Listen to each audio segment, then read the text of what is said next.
What's up, everybody? Welcome back to another highly combustible reaction. We're jumping into the next one on our adventure park journeys. Let's go. If you guys enjoy it, get over show expedition theme park some love. 100% some very good information, some good historical knowledge about different rides and different things. Lots of great content from lots of great amusement parks, adventure parks, whatever the hell you want to call them over there. Definitely go check it out. I'm already sold up. I've already hit the like button because I know it's going to be fantastic. The link for you is inside the description so you can watch it without me running my mouth. Let's learn a little bit more about the Efteling. Definitely a place we're visiting when we get up to the Netherlands. Let's go. The majority of the rides at Efteling either have no audio voiceover or feature subtitles to help you understand the story. One though only features a short explanation outside the ride in the queue line, which if you're not paying attention, it is quite easy to miss. With the pre-show in Dutch, understandably since you're in Holland, the story can be hard to follow for those who don't speak it. Welcome back to Expedition Weekly and the story of Villa Volta. Villa Volta. Hij had alles, maar hij wou meer. Hugo van de Loonse Duinen wordt bokkenrijder. Hij plundert en rooft, maar hij gaat te ver. U wordt verwacht in Villa Volta, nu in de Efteling.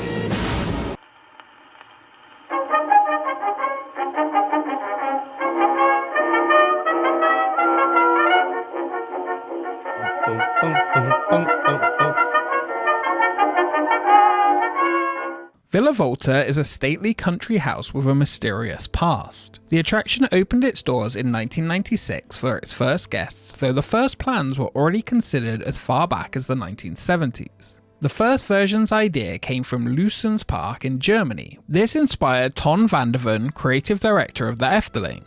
In 1983, the idea was brought up as an alternative to the Carnival Festival, which is essentially Efteling's version of It's a Small World. Even got the same kind of catchy music. In 1998, after again being postponed, it was once again considered, but the idea of Dreamflight was chosen instead. In 1995, Efteling wanted to build an indoor coaster, but Mack Rides was unable to deliver the ride in time to open for 1996. It was finally decided to continue with a Villa Volta plan.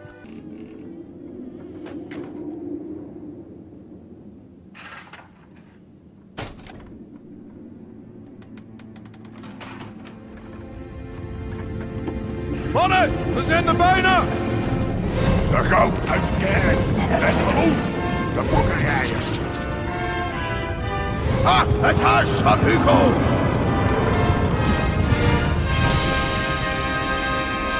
Tom van der Ven designed the mansion and the protagonist, Hugo. Over 70 designs were considered before the Victoria mansion began construction.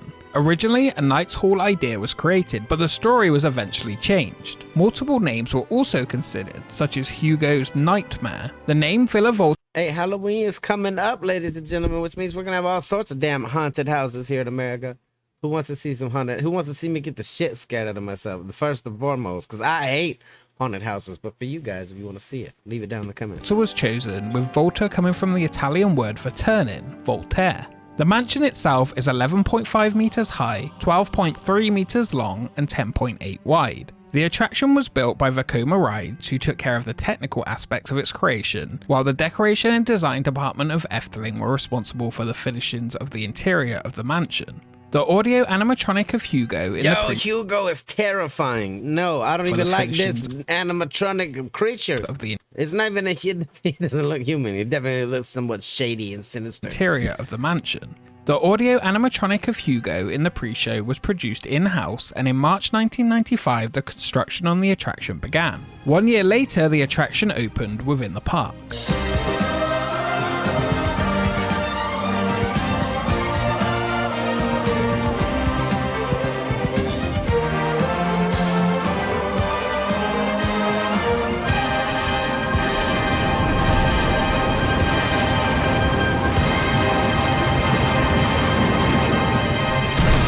Villa Volta was actually the first Vekoma Madhouse, an optical and physical illusion creating the impression you are turning upside down when in fact the room is rotating around you.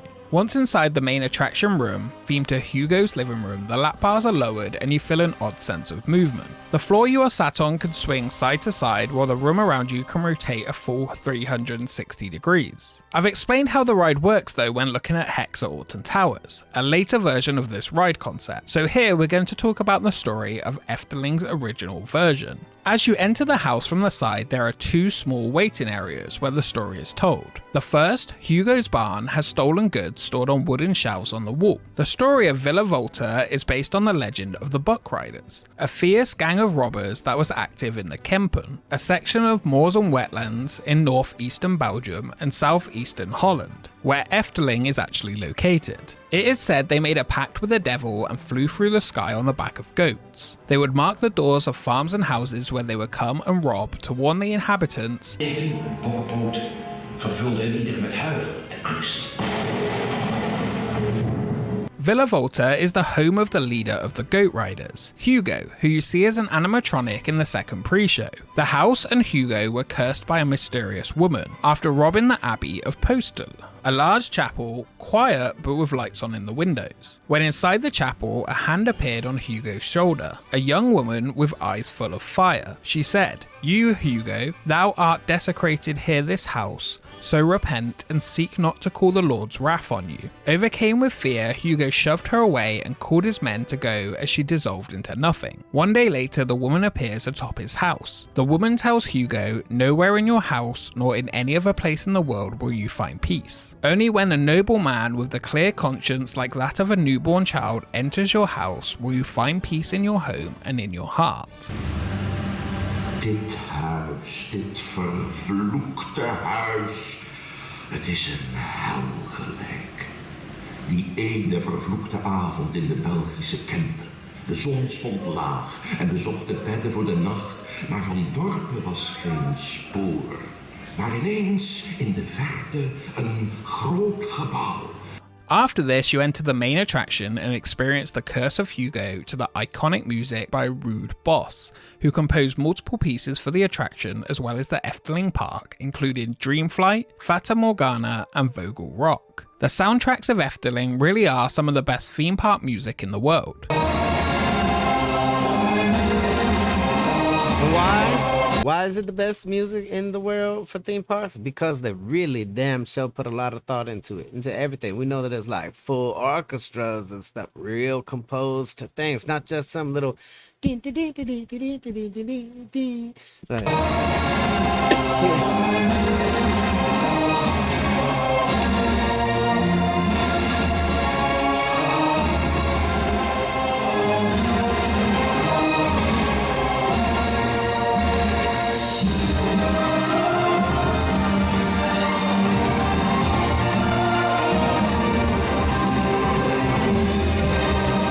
I'm not even sitting in these chairs and I feel like my room is moving.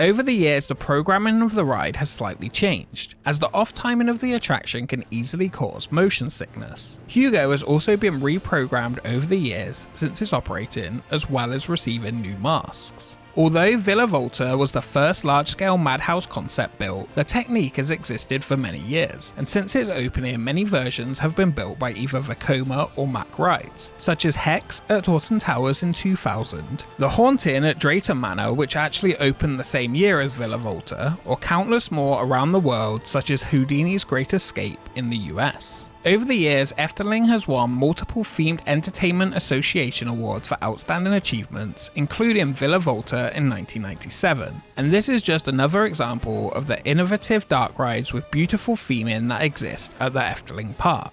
As for Villa Volta, not one person without sim has seemed to have visited the mansion since 1996, as the house is still spinning.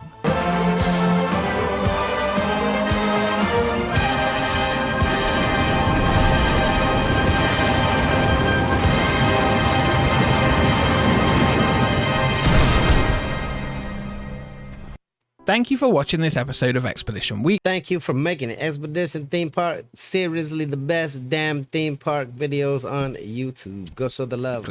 If you enjoyed it, subscribe to join us on the expedition. Efteling is one of my favourite parks in the world, and I highly encourage you to visit. Ton van der Ven has created many beautiful rides for the park, and you can see a painting of the man himself hanging next to the Hugo animatronic in the pre-show, which was added after his retirement in 2003. Which version of the Madhouse do you prefer? Let me know in the comments below, as well as where you would like to see covered next at Efteling. We will see you next time.